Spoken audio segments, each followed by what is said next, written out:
Yo, one of the people in the place to be, what's good? Y'all know what time it is, man. It's that time of the week, man, for y'all to get that straightforward and honest, smart, thoughtful, intelligent Knicks talk, right?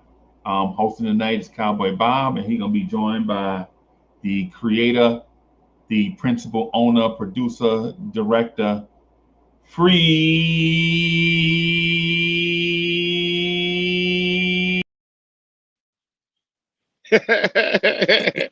What it do? Thank you, Freezie. What it do? What it do?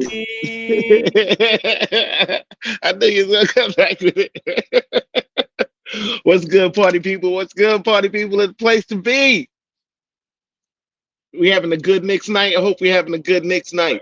With Cowboy Bob at all of a sudden he a black rectangle now. Cowboy Come Bob, on, come on, Cowboy cow, Bob, you cow, gotta be professional, bro. cowboy Brizzle. We need you up front. We need you up front, cowboy Brizzle. Yeah, he did that, man. I be trying to tell Nah, people we're about low. these singular cell phones, bro. Yeah, you gotta upgrade to the Alltel, bro. You gotta get you an Alltel joint. My fault. Gotta get that grown My up fault. plan. Dad called me. My dad called me. My dad called me. I was like, "Yo, I'm on the show. I gotta go." Knicks. Got He's like, he started laughing. My fault. But he, how you been, he a sir? Knicks fan too? He the Dad's a one that Knicks told fan me, too? man. He Okay, agreed with you okay. about you and yep. Then I'll allow it. Then I'll allow it. He can interrupt. He can interrupt. But how you Salute to the doing though, sir? God. I'm good, brother. I'm good, brother. How you feeling? How you feeling? I'm ready to get into these talks because this is whoo, yo, Unc be putting in them questions, boy. Yo. As a researcher, as the real producer of this show, this cat, Uncle Freezy, does the damn mental work. It's like he be saying, "Oh, I'm gonna put a rock in your shoe." Nah, it's like battling Goku. He throwing you through mountains like you like, dang dog, you gave me 5 minutes and I gotta fight him. I gotta climb Mount Kilimanjaro. But real quiet like though. Real Yeah. quiet like. All right, so I know we pressed for time, so let's get it started. I know he talked about starting lineups. Would you rather start Hart or Robinson in this Come on. scenario? Was the first question.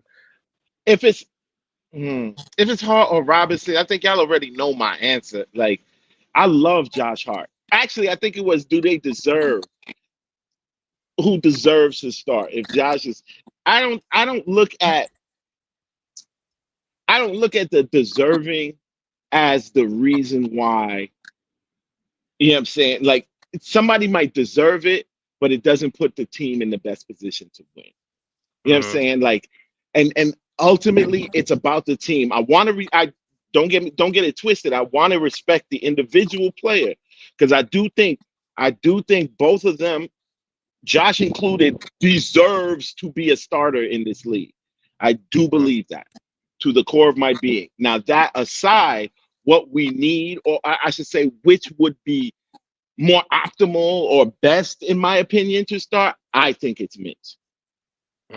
Okay. So for me, I think to be honest with you with the question, I basically have it here. I got Josh Hart and Mitchell will both help you with rebounding. That's a good key fact. But Well, yeah. where they separate is how Robinson can help with rim protection with Cat. Now you could do a mix and match of things to where if they're power forward who can shoot the three, or they're small forward shoot the three, you can move Brunson and Cat up on one side, or you could drop him back in the dunker spot. But you got to leave Brunson up front so you can start off with transition. Doing that also with Mitch down low also helps out Cat get into transition. So our top two scorers can also run the floor. Defense will be there because Mitchell Robinson will be covering the rim protection, and Cat can help out by letting the guy go by him and then getting in the position to start the transition. Also, you even have like the first 5 minutes, I see it working. He also helps out with spacing with Cat because Cat, all he got to do is put pressure on his man, and there's no problem with floor spacing. He could also help Brunson with the pick and roll. Problem is, we're now putting the ball more in Brunson's hands. So now the pressure would come on Brunson, and then now we're going to have to rely on Bridges, which weakens his defense. But with Josh Hart, you get the rebounding, you get the pressure at the perimeter, and you get the ball handling. But he don't shoot. He don't shoot like So, that, and his and all hand. they got to do. Mhm, mhm. No, you're right. And the I'm same sorry. way they pressure Bridges or Brunson, they could do that with Hart, and he's not as good to me as a ball handler as Bridges. Yeah, because Bridges got that quick. Hey, you gonna stop me? I can pull up right here and hit that. Hart ain't got that. He's got to go downhill.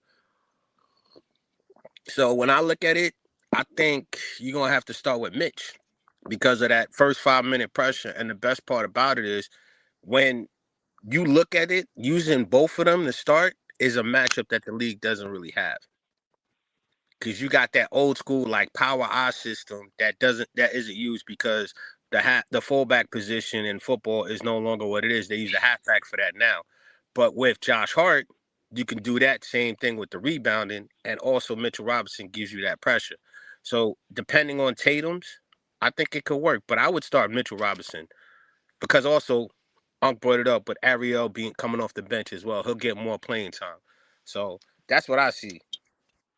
What you If we think? didn't have if we didn't have adequate backup for Mitch, if we didn't have adequate center backup, I would say bring Mitch off the bench. Yeah. But I like how you broke down what it is that each of them bring. But I think offensively,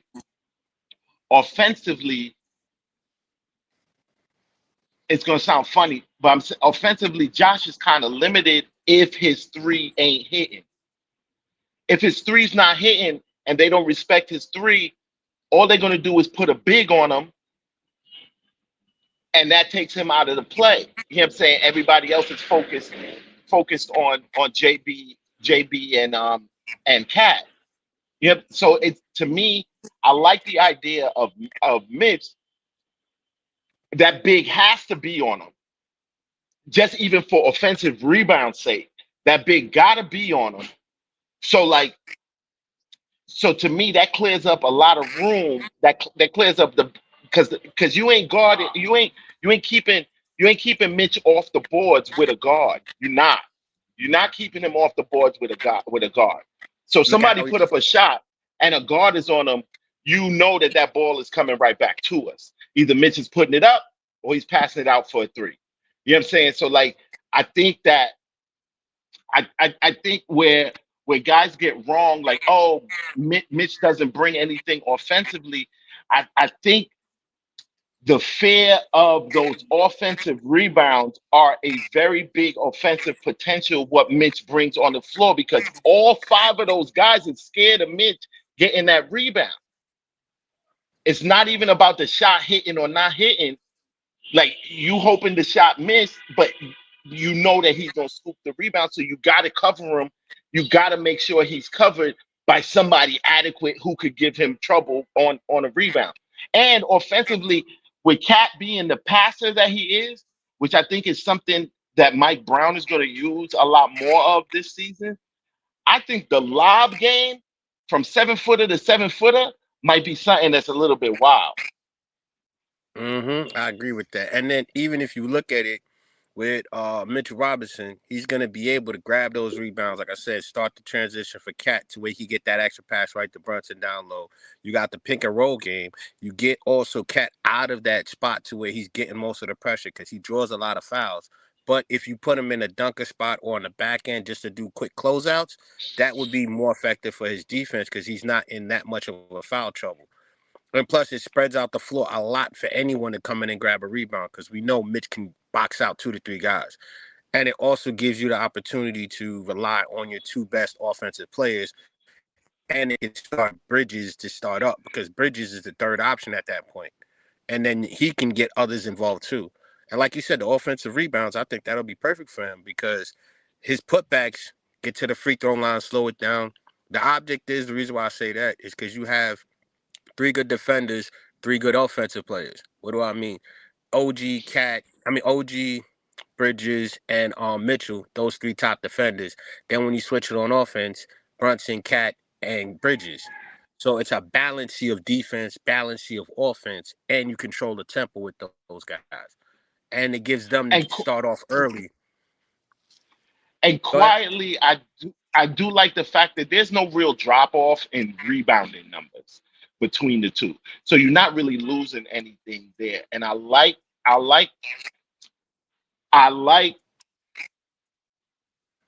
the energy of I like the energy and idea of Josh being with the second unit and providing those first unit things to the second unit. I like here to me it will be like a starter who's the first man off the bench. Now, if we playing against a team like, I would say if we playing against a team like Atlanta and they got KP, I would start Josh because of the fact is that situation is high paced and I don't want to burn out Mitchell too early. And another thing, everyone says they're scared of Mitchell Robinson starting because of his injury. So last season, he played the most games in the last, 3-4 years? What So if Cat? we really talking about, yeah, you see what I'm saying? Like the year, what was it, 2 years ago, he only played like 12 games or something. Then last season with the Wolves, he played It really was well. 17. It was Yeah. 17 a year, and then last season he played all right. And then look at last, what else he played, 72? Come on, man. Like, we could get good work out of him because now you're taking the stress off of him being a defense and offense. His legs under him offensively to where now when he gets his offense off, he can slow down when Mitch is off the court. And you could still use Josh to push the pace for Bridges and himself, OG, everyone else, and Cat could just lean back and rest on defense. So I prefer to And start him, but go ahead. It's more of a mix and match. Like I said, Atlanta, I would start Hart just so we can get that because when they go to their bench, they're gonna be stopped. We can stop them on defense. We can change it up. Like that's just I what I doubt. Honestly, I doubt we see a situation where like the settled starting unit gets mixed up, throughout the season. I think we start with we start with whatever our starting five is, our starting unit is, and like Mhm. the subs come in earlier depending on how that situation is looking against the other team. That's what I think. I agree with that. That And with that, that's you what I want think. you want to transition into the next question I got right in front of me. Question number 2, because I like this. This is how Unc keeps us focused. It says Mike Brown's 10-man rotation, depth advantage or a recipe for locker room drama. Expanding the rotation sounds good on paper, but do 10 guys really get consistent minutes on a contender? I I, I think these numbers that guys are talking about right now in terms of rotation guys. I'm glad we have that amount of quality dudes, but I would expect. I don't know. I feel like when it comes down to it, we're looking at probably like 9 men getting getting serious minutes, like at most, in my opinion. I think everybody else probably you will be sprinkled in, but a consistent 10-man rotation, unless the starters is really unless he's trying to do something wild crazy and like Cats is only playing 25 minutes a game, which I would not be opposed of. But these dudes want their numbers and stuff too. Like you can't, you can't really tell Cat and Brunson like, oh y'all playing 23 minutes tonight or 25 minutes tonight. Like so but that's the only situation I see where like 10 Cats gets consistent, decent rotation minutes. Okay. I say it's a depth advantage and there's no drama in the locker room because one, this is the first time again we have a new team outside of the starting. We had some new players and they got to figure out their role. So with this, it's gonna create competition more than drama. But with the depth advantage, I think with the 10-man rotation, I would be looking for 30 minutes from our starters, and then you still have 18 minutes left. So you can mix and match. And the way the league is now, most teams still have their 2 starters or their 3 starters in the rotation still. So you may take out, Brunson and you may take out Mitchell, but then bring in Hart and then Clarkson. But then you still got OG on the court. You still got Bridges on the court. So at some point, you're still going to have 2 or the starters. You're not really going to take out all 5 unless it's a blowout. So for me, the tandem minutes will just be a rotation of rest where everyone can get better shots and better opportunities. Because if you think about it, if Brunson's resting more and he's going to the rack more, getting into his shots, you keep him on the court and then you take off the defense and Mitchell to try to boost up the offense, or put in Josh Hart to keep the transition going. Like, there's so many things you can do with that advantage, and the guys would like it because the responsibility ain't all on Brunson and Cat. Where Brunson last year was 40% of our offense, Cat was 30. Now they could be 30 for 30, and the team could pick up the 40%. Not saying consistently, but I'm saying like as a team. So now you get that pressure off of them for when we go deeper into pressure situations or even the playoffs. Everyone has enough minutes to where they can be like, yo, you got it, dog. Go out and do it. You ain't got to sit there and be like, oh, we got to develop him. Nah, you had 82 games. We had this mix and match. You guys saw when we played this team, you got shut down here on the left side. Now I work on this way, because they still have that mentality from Tibbs of what do you see in videos? What do you see? You got to see before you play. Mixing it with a coach that's going to put you in that opportunity in Brown, I think it's better to start with the 10-man rotation, because that'll start with communication. Oh, I think you're right. I think it Remember what I starts always that. talk about? Go ahead. I'm talking about when just. I'm sorry to interrupt, but like I'm just talking when I say consistency, I'm talking about throughout the whole season. I do think towards the beginning we see more men playing. I definitely see that. First 10 to 15, maybe 20 games, we see upwards of a 10-man, but I don't think like beyond February, or you know what I'm saying, beyond the turn of the year, we see a consistent 10-guy rotation. That's right. I just that's what I don't think. No, and I agree with you, because it also helps out with floor spacing, because you're throwing so many different sets at the defense and the opposing teams. Not everyone has the talent to cover 10 guys. Look at how Indiana did us. Indiana didn't beat us because of their shot selection. They beat us because they were able to run and get basic baskets. Run to the rack, pull up here, get these layups, like the constant run and the constant motion was what slowed us down. Even though we were hot in our shots, they were able to get back and score twice before we were able to score once. So if with the guys we have, as much as everyone likes Brogdon, I think that'll play to our advantage, because now we're not asking Brogdon to be Brogdon what he was in Boston, or Clarkson what he was in Utah. It'll be like, yo, we need you to get 18 points in 5 minutes. You got to do it. You know what I'm saying? Now they're just focused on, it's like you're more focused on what you got to do than rather than, oh, I could do it. Nah, dog. This is what we need you to do. Go out and do it. That's why we got you here. That's why I say I think it'll be better for us with the 10-man rotation and the communication. Backside, cut side, like we'll start yelling more because the guys are going to be more in tune with each other. That's what I always said helped us out. We have to communicate.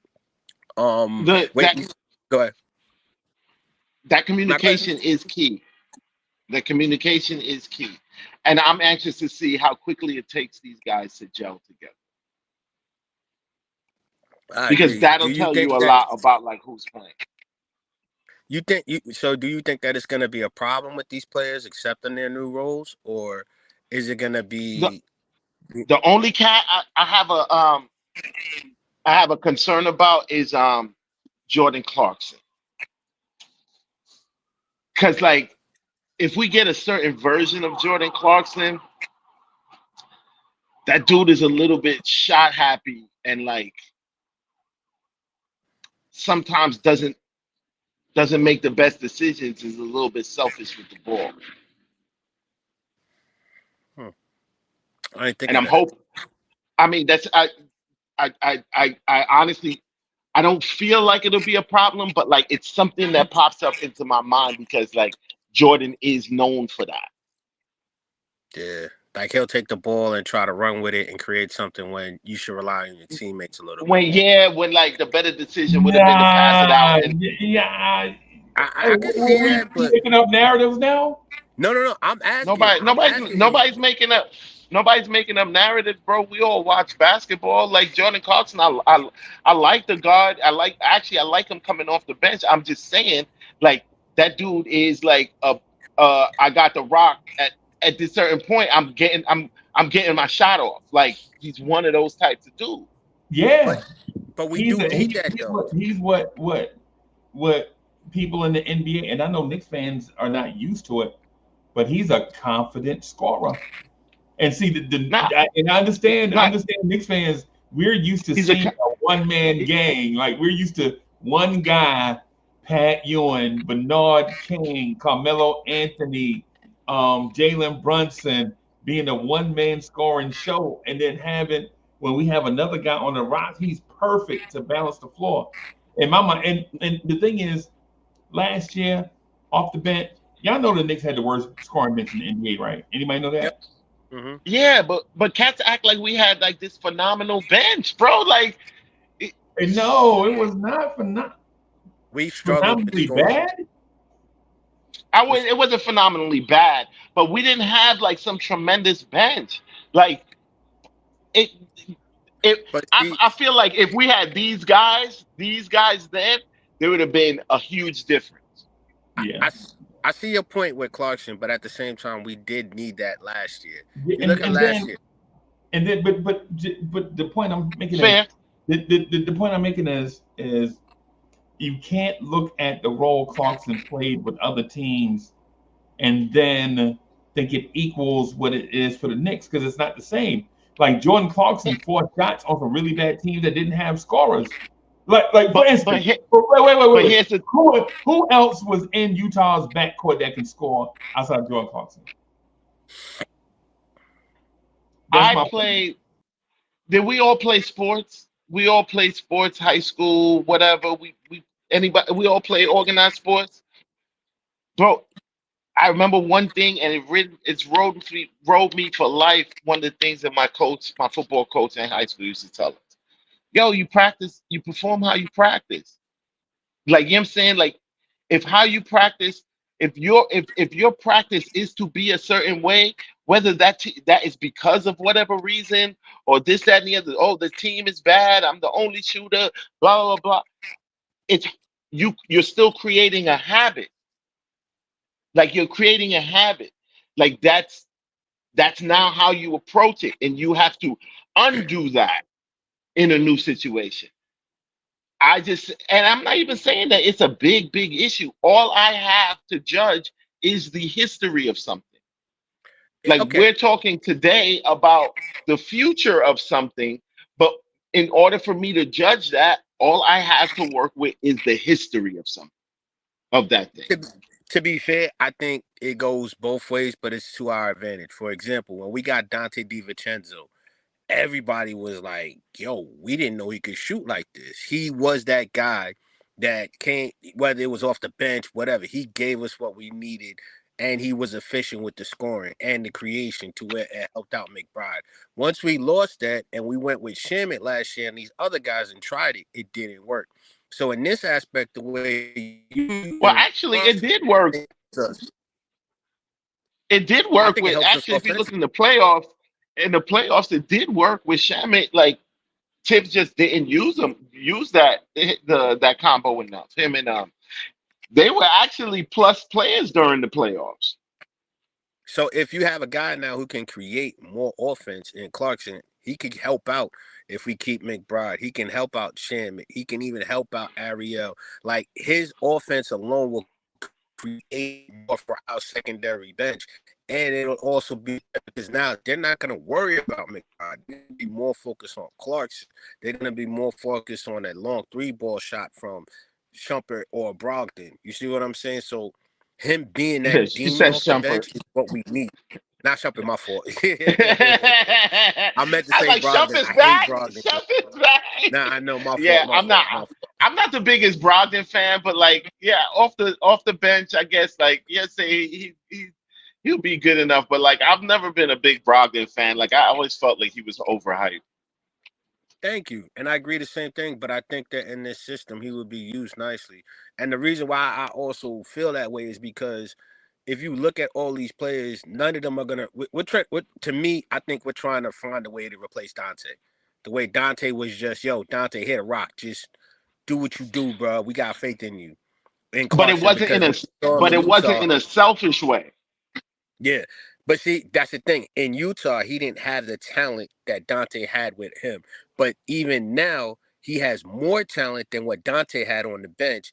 And I think that he will give us that same, not efficiency or be as good, but he'll give us that same follow through. It's like the jab ain't as powerful, but it's still a jab, and it's enough to distract you. So for me, using a guy like Clarkson, a veteran, who not just a 1 year mix like Dante was.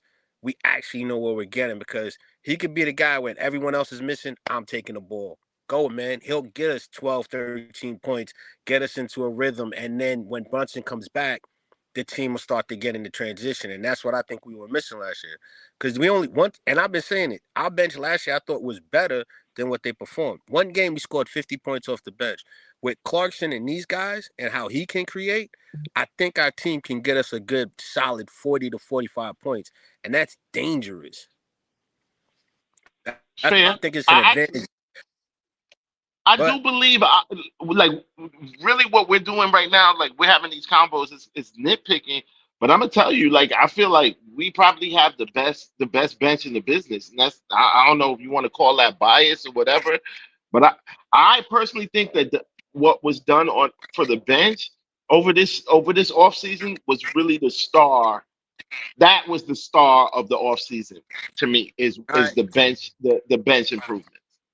With that being said, what's your 10-man rotation that you see then?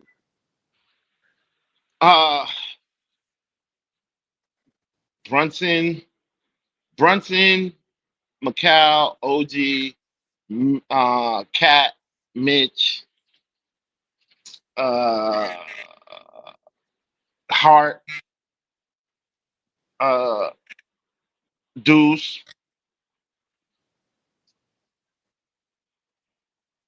What? Clarkson, Ibuseli. Did you say Huck Ariel? Porty. Yeah. No, Huck Porty is 10. Okay, so I see what you're saying. And I still ain't even say Brogdon. Like, see, this is what I'm saying. Like, what I like is that we have so much replacement. Like, we have so much replacement value on the team. Like, we really got a situation where, okay, if somebody's cold tonight, we definitely got other people we could try. Like, we got other people that you know what I'm saying, that could potentially step in. I think the team is going to look more like that a little bit for a while. Probably that's going to be the majority of the season. Like, you got your solid, you got your solid 9, and then there's going to be a couple cats that come in when such and such is looking cold. You know what I'm saying? Like, oh, this ain't his game. Like, and such and such to take over. And I think it'll be like that, like in that form and fashion. I can see that. I think our 10-man rotation is going to be along the lines of the main 4: OG, Bridges, Brunson, Cat. I think Yabusele, a lot of people want him to start. I don't think so because now you kind of that's a good idea. Yeah, because now you're messing up OG's role to start because he's going to be doing a power forward. I mean, the small forward, then going to power forward, and that messes it up. So then I see Clarkson, that's 5, McBride, Ariel. I see I see Shamit. I said McBride, right? Yeah, I said McBride. I still see Packham in there, like the 9th or 10th man, because of his size at 6'9.5", and I think he has a lot of potential. But I think we have a 9-man set rotation, and Mitchell Robinson, my fault, I forgot to add him. That's 9. And then I think with those 9, we're good. And like you said, we'll switch in and out like a 9.5. But to have that, have more depth beyond, because we still haven't talked about McCullers can come up and play. We Tyler. We still haven't even talked about, the other guys we have. So I think we're in a good 10-man rotation. But the hardest part is going to be how do we make it fit. And that is where I feel like that is where there's room for drama. I feel like that is where there's room for drama. Keith. Yeah, I hear you. You can't hear me? You can't hear me? What happened to Keith? What happened? Can you see me? Hey, Kelly is having tech issues. Who? Keith, all right? Yeah, because your audio and video not matching up. Yeah. Can you hear me though? Yeah, I can hear you. Oh. I was like, okay, I'm trying to find what the issue is over here. Like, yo. Nah, you ain't got no issue. Look, what's going on? Let me see what the people talking about. You free Keith, bro. You ain't got no issue. Nah, That's the bodega Wi-Fi. Ah. You can't be jumping on your friend's Wi-Fi.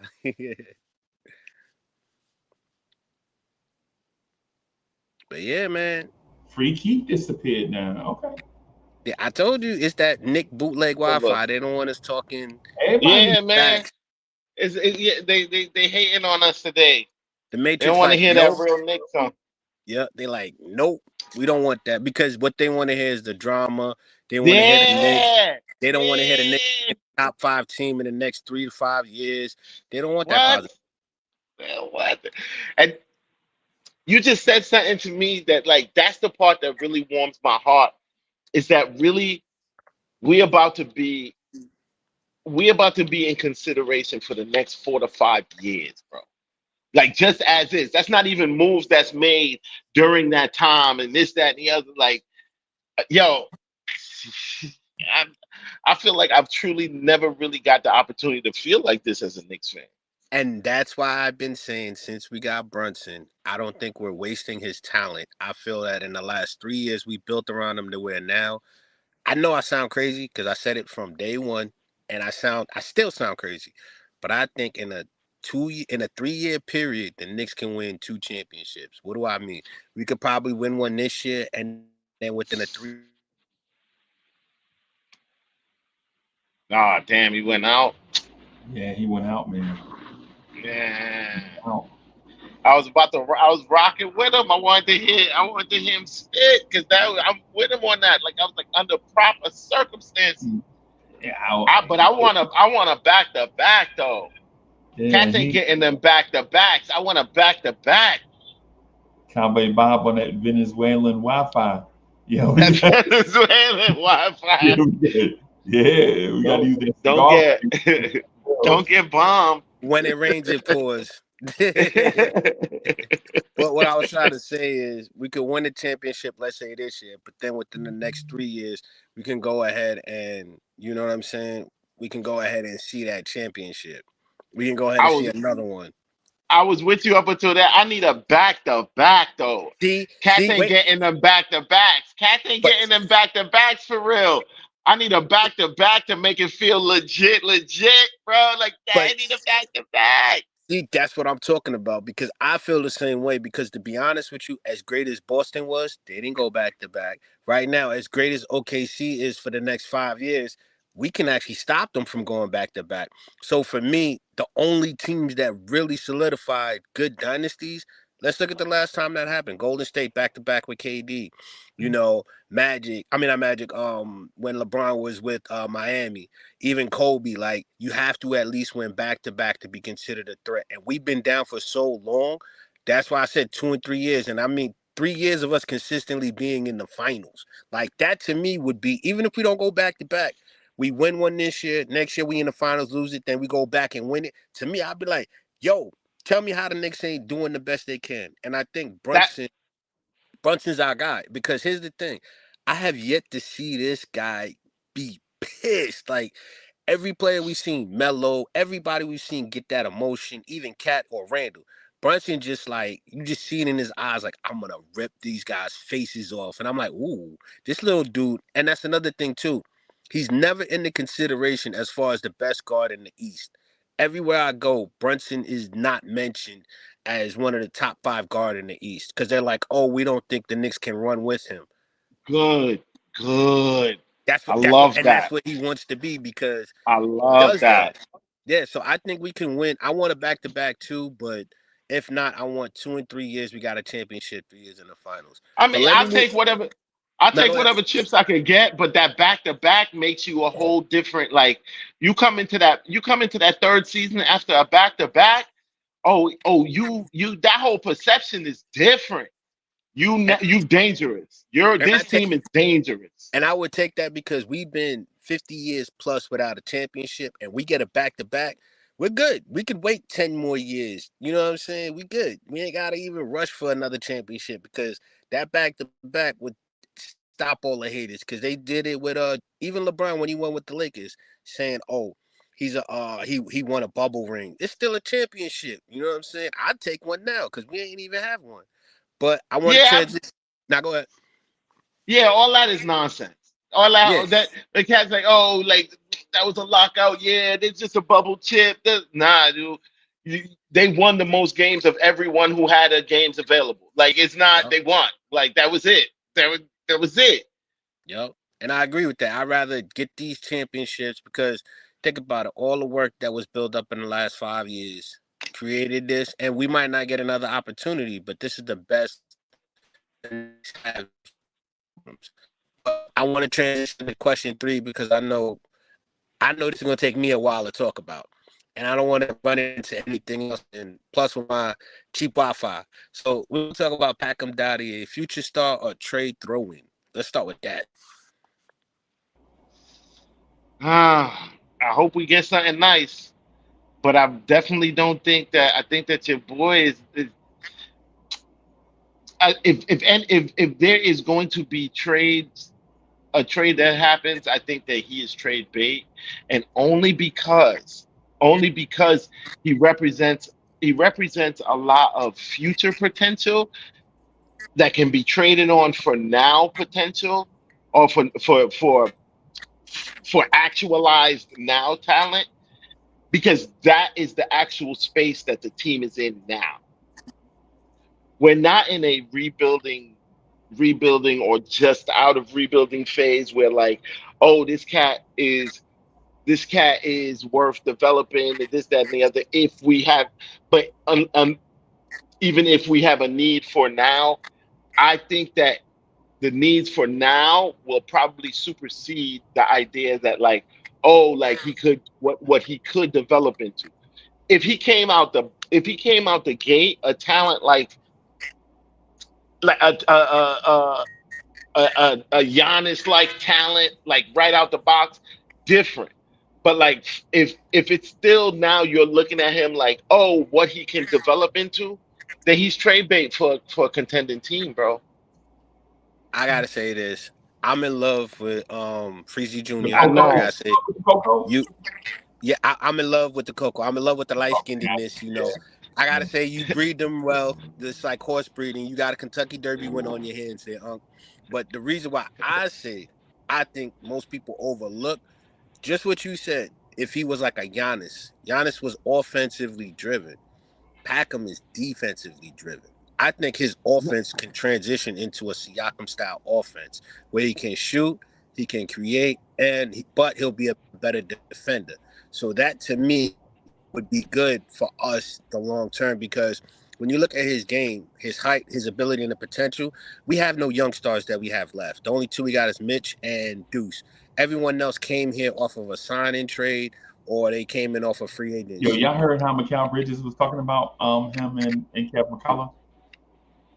Mikal Yeah, Bridges legit said he never had the opportunity to like be the vet. Like when he was yeah, in Brooklyn, it was yeah. a mess. You know what I'm saying? So he like, but And he I was would, like his team and what you call it was all they was all pretty young. yeah, like they were the young guys in Phoenix. You know what I'm saying? One of the things, Cowboy, I was gonna say about what Free Keith said, I'm gonna disagree with him respectfully, right? Not because I don't think what he said was smart. I think he was very smart, but I'm just gonna appeal to a different audience if that audience is out there. What I would say is, in years past, when we drafted a young guy, we desperately needed that man to catch up to speed pronto, so that he can help us make the play in, right? Maybe we can, yo, this kid Kevin Knox, maybe he can help us get to the play in, right? Now that you're a favorite for the championship, the East is wide open for the Knicks to lose. There's no pressure on Pacom Dadier to be Carmelo Anthony. You don't have to be that. He can just develop at a reasonable young player's pace and then backfill the roster on a championship level team. Like legit, the bar is so low. It's so low for him and Kev McCullough and Ariel Hukporti that they legit each one of those dudes have at least two NBA players ahead of them on the depth chart. At least, right? Kevin McCullough might have four, right? Malcolm Donier might have five. You know what I'm saying? All these guys are ahead of him, right? Ariel Porty has at least 3 guys and ahead of him. Like the pressure for these guys, there is none, man. The thing with them is let them guys cook at the back end of the roster. In years past, we had trash at the end of the roster that contributed nor developed nor were assets, right? At least with these young guys, they are assets, they are developing, and they may at some point be ready to contribute. But the thing is do you throw that away to bring in Ben Simmons or Landry Shamet, right? That's the thing. Like the thing is when it comes to Apakam Dadie, who we know has to take his handles from elite high school handles to very good NBA handles, he got time because he's got borderline all stars playing ahead of him. He's got Josh, OG, and Bridges all playing ahead of him, right? Depending on how you feel about Kev McCullough, some people feel like Kev McCullough is ahead of him, depending on who you talk to. And quite frankly, Kev McCullough should be because Kev McCullough is about to turn 24 and Pacom Dadier just turned 20 last month, right? So when it comes to like the Pacom Dadier thing, I think he's not going to come out here and take OG's spot this year. At least we hope not, because a couple of things have happened. That means Josh Hart got hurt and is out for the season, and OG Anunoby is hurt and is out for the only way Pacom Dadier gets that spot over them, at least in our basketball minds. That's it. But if that happens, we are also not a championship contender. So as long as we're championship contenders, those young guys at the end of the bench that are valuable in their whole existence right now, their whole existence is to be valuable assets to either the Knicks or to another team that we may have to transact with down the road. So just moving them on the cheap just so that we can add Landry Shamet makes 0 sense. Agreed. But I just want to piggyback off of that real quick about Packham. Put them in the game. You play as you grow. When you work a job, you don't know everything on the job. It takes time. You work through it. You play through it. People were still talking Probably last about when he swiped his card to go in the practice facility. Guess what? What? He at work. Yeah, that's what I'm saying. He need to be playing. Right. But what I'm saying is this is what me and Free Keith coined this term about 10 years ago, and people stole it and ran with it. Me and Free Keith came up with this term 10 years ago that development is not linear, right? You're not going to be able to develop in a straight line straight to the top. It don't happen like that. You got to go through your bumps and bruises. You're going to play something, you're going to look good. You're going to play something, you're going to look bad, but you learn, right? You learn through all those things. So every time every time Pacom Dadier or Kevin McCullough swipe their card to go into the gym, guess what he had? Developing. They at work. Yeah. Work. Yeah, they at work, bro. I agree with that. I understand you saying that they need high leverage NBA minutes to gain experience. And I feel you on that. If they were starters, if these dudes were starters like RJ Barrett, Emmanuel Quickly, Quentin Grimes, they needed high leverage minutes because they were actually in the rotation contributing every night. A couple of them were starters, so they needed a different type of game experience. Pacom Dadier just need to know where the training facility at. His time gonna come. And if the team is winning, if the team is winning, that means he's surrounded by winners. Yep. Practices should be 100% about him learning. Yeah, and I from winning environment. See, because the other guys they flopped, Kevin Knox and all them, they flopped because they were in a losing environment when at times we were tanking. So they were being brought up. They were good seeds planted in bad soil, right? So the results we got, how the saying go, you reap what you sow. It don't matter if you put a good seed in bad soil, you ain't gonna get nothing from it. Right? I agree with that. I agree with that, and y'all guys are right. That's what I mean by like y'all did it even more in depth than where I was going with it. I said him playing, practicing, doing all of that, learning from Bridges, he's gonna grow really, really well. But the reason why I say we keep Packham is because I think his potential is better. People last year was talking about Nick should have never got rid of Randall. Nick should have never did got rid of Toppin. We were losing because of this. I feel that we lost a lot of our younger players. And in Packham, like y'all said, he doesn't have to come in and be like RJ and all of them. He could just come in, do his part, and develop. And having him off the bench, he can learn and develop his game to where a year from now or 2 years from now, where we really do want to put him in more minutes off the bench, he got that click. And another thing is the only guys we got left to Hey, pass. we got 8 minutes, bro. Okay, the only people we got left to pass the torch to is McBride and Mitchell Robinson. So for me, I want to see him develop, and I value him as a player. So I think we should keep Dadier and let it rock. But I know we got 8 minutes left. But go ahead, Mr. Keith. I know you got your intro, but we got to keep Well, back. the original, back to take it to the original question, like who do you trade if a trade needs to happen? And again, like I was saying, the meat of what I was saying, you're sitting there using words like can, might, what he can, and potential. And I actually agree with you, but the position that the team is in, being a contender currently, if you have to bank on something that you need, you're going to trade a might, maybe, or will develop in the future for that solid thing you need now. You know what I'm saying? Like that's all I'm saying is like it's a time and space thing. I would love more than anything to be able to keep him and be able to develop him in the background because I personally don't think that we'll see Packham really play a lot of minutes outside of if we're blowing a team out or if we're getting blown out.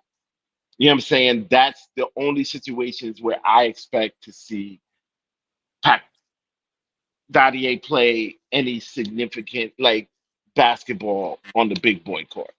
I just Honestly. I just feel that he is a positive direction with the future because a year from now, two Yes. years from now, I think he will develop, like I said, behind the scenes well enough to where he can be a key asset. And we haven't had any young players for a long period of time that stayed with us. So for me, I want to see the next up and come up that we bred to be better. That's why I say we keep Packham. Same thing with McCullers, Ariel. They're the future. If we lose them, we basically vulnerable. We'll win one chip and then what? Go right back to being what we were. Nah, we need to keep this going. Nah. I actually, to tell you the truth, like me personally, I trust the team, the front office team, the back office team that Leon put together. I'm not fearful of losing cats. I feel like we will still get quality talent. They've Okay. proven that. They've proven All that, and that's why I don't want to get too attached to anybody. And like I said, and I will reiterate, I love Pacom. I think that like you think, I think that he will be a good, like he will be a good to really good talent at, you know what I'm saying, at some point in the future. But I really am focused on right now, and for the right now of it, I know that he's not going to get like significant enough minutes to warrant him as being something to hold on to in a scenario where we have to trade for something. Right. okay. Bro, no lie, man. I'll keep it a stat. If our world revolves around Pacom Daddy's development this year, that We're means we're not a contending team. Yeah. We're not a Yeah. contending team. we probably gonna Yeah. lose 50 games easy. You know Yeah. what I'm If we saying? see significant, if we see significant minutes from Dadier during this season, one of two things happen. Either we are in a horrible situation, some injuries, or he's made a huge, tremendous leap You, over yup, this offseason, a yup. huge, tremendous leap over this offseason, which I look, I'm here for it. But that would It's solve just a lot of problems, though. that would solve a lot of problems. But understand that's still a might or maybe, and also the chances of that are lower. All I Right. gotta say is about this is Pressure Tell me why bust we got 2 pipes. minutes. So. Pressure bust pipes, but it also makes diamonds. Go New York, yo, and pack up that diamond. Everybody got their cat that they believe in. Mitch was my dude. Like Mitch really is my favorite player on the team. Quiet as cat. Mitch is my favorite player on the team. Right. Thanks. But I still can understand why people have had their problems with him and whatever problem they have with him. I definitely dig it. Pop Pop to me, I wish he would have popped bigger, soon, like quicker, like then I could be with you and making an argument for like, oh, he gotta stay, this, that. He doesn't look like a gotta stay type guy to me. He's just a want to have, in my opinion. He's a want to have to try and see what comes That, out that, of it. that's what But Kobe I'm Bryant looked like trading. backing up Eddie Jones. Anybody remember what Kobe Bryant looked like backing up Eddie Jones? Yes, I thought Come Eddie Jones was nah. better. Anybody remember Tracy McGrady first year and a half in Toronto? Tracy was He was mid, raw. but he was mid. He was definitely mid. He But was Tracy, raw. but Tracy showed that jump. What about Jalen That's what I'm Brunson? saying. Jalen Brunson first 2 years in Dallas? What was the two scenario? What did he wasn't trash. He wasn't trash. Jalen Brunson was getting benched in Dallas, bro. Yep. He was But he was benched. getting benched. He was getting benched. He wasn't trash though. Nah, but that's the point that I'm getting at. Neither was Kobe and neither was McGrady. The thing about those two, when you're that young, remember T-Mac, super young, Kobe right out of high school, 17 on draft night, right? Like this dude legit, when he was after he got drafted or before he got drafted, he took Brandy to the prom. That's how young he was, bro. That's what I'm saying. Like you don't know who is gonna be what when they're this young. The whole appeal to Pacom Dadier is Yo, because he 20 years. He 20 years old. Like, yeah, he's young, but like he's not like 18, 19 young. Like I know. 20, you know what I'm saying? And honestly, if I saw some kind of, you know, maybe, and again, maybe there is a huge leap that he takes, which is what one of the scenarios that I presented, like leaving room for him to make a huge jump, like, and I guess that would be exposed or not during camp and into preseason. But Freaky, but the for, thing, for the point that I was making is the original question was, would you trade him? That was the original question. that's it. That's Like, the if the situation came up, or because like actually we're in a situation right now where somebody needs to get traded to create that spot. or do they have to does someone have to be traded? Or maybe not. If not, then Maybe keep not. Dadier. That's what I'm saying. That is, to me, that's the, if no one needs to be traded, then you're in a situation to be able to keep your wants. That's what I mean. Right. If you on a for real legit chip chase, your needs supersede your wants. That's what I'm saying. Like, so if we don't need to do it, then cool, we're free to keep our wants. Right. I'd love that. Right. I agree. I agree with you. The whole point I was making is not that Pacom Dadier is going to turn into Tracy McGrady. The point that I'm making is right now in this moment, by keeping a flashy asset, only increases that flashy asset's appeal around the league. Like right now, he's a shiny little asset, right? But we keep on polishing him, show him here and there to the league to let everybody know. But the thing about it is, with him more so than the others that are going to turn 24 during the season, is with him when you show him, there are other GMs, maybe better development staffs around the league that say, hey man, I'll take that Pacom Dadier and turn that man into Boris Diaw, Trey Lyles, Tumani Kamara, Nicholas Batum, Sean Elliott. It's like you don't know what he can be, right? And that's what Knicks have the advantage because nobody knows what he can be. He's just a shiny little pebble in that and your gold mining thing. You don't know if he's a gold nugget or whatever. So, or like you guys said, you could keep him if we don't need to trade him. You could keep him, and like you have another cheap, player that, if he turns into having an impact equivalent to Deuce, you got another value contract. yeah. So yeah, I mean, if we don't need to trade him, keep the guard and develop him. Like, I definitely see it. I just don't see him being a for real factor this year, unless it is something went wrong with some other players, Or something or he really took right. or went completely right with him. Like, he definitely had like a huge jump over to something. Like he dunk on Embiid and Giannis, like that'll. So, hey, but on that, we're gonna let our guy Free Keith get out of here. You know he be saving the world all day. Appreciate you, brother, coming through. Let me with you for a few minutes. Hey, thank y'all everybody for coming through, rocking with Knicks Freestyle Replay Gang. We see y'all. Thank y'all, man. Y'all always be coming out like gangbusters after the fact. So appreciate it. And so we're gonna get out of here. Thank y'all for coming through, everybody. Peace, y'all. Peace and blessings. Peace and blessings. Yeah.